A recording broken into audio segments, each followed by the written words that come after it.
Hi everyone, my name is Dr. K. Karpaganvi, Department of Business Administration, Dr. S.N.S. Rajalakshmi College of Arts and Science. Now the next topic we are going to see about the ways to improve motivation of workers. How it possible to motivate the workers in an organization? Yes, it is possible. When the motivation is the desire that pushes an individual to work well. It is an influence that causes people to behave in a particular way.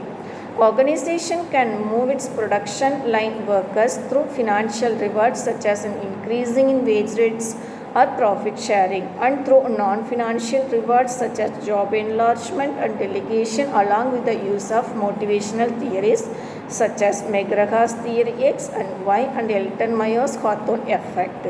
The main reason for low motivation is the dissatisfaction with their wages for production line workers. They receive half as much as the quality control inspectors who do not participate in the production process.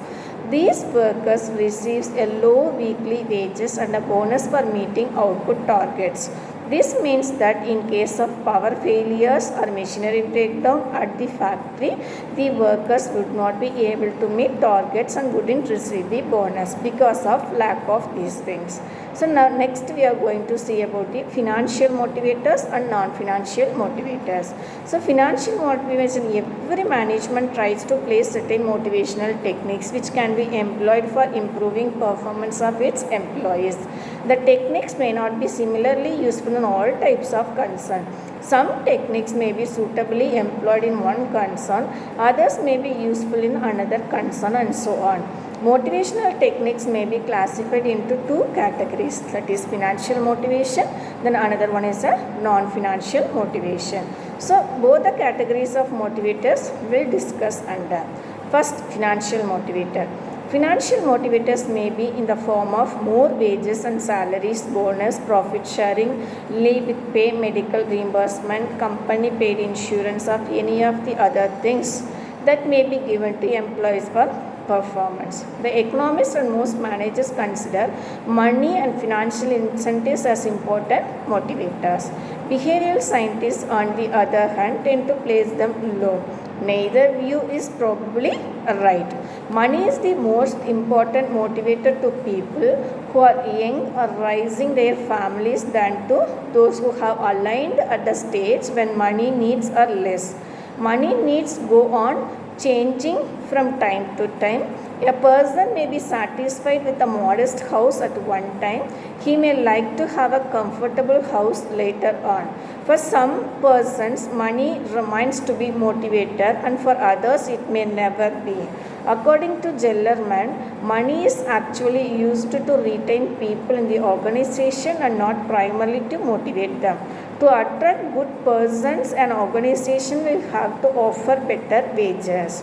Generally, persons engaged in some type of work are offered equal wages. It is seen as a practice that persons on comparable levels get the same or usually the use compensation. Under such circumstances, money tends to be diluted as a motivator. Besides, all this money can motivate people if their wages are related to their performance. Second one is a non-financial motivator. Here, first one, recognition.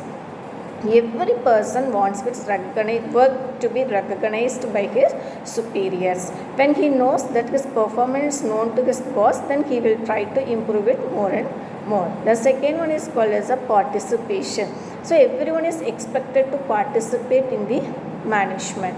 So consider as a good technique for it implies physical and mental involvement of people in decision making process.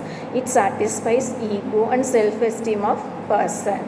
The third one is the status. It refers to the social status of a person and it satisfies egoistic needs.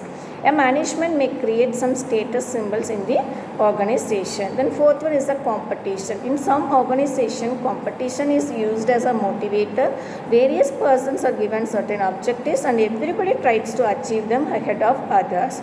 Fifth one is a job enrichment. So job enrichment has been recognized as an important motivator by various researchers. The job is made more important, challenging for the workers, may be given wide latitude in deciding about their work methods. The next one is these are the things under financial motivation and non-financial motivation. Thank you.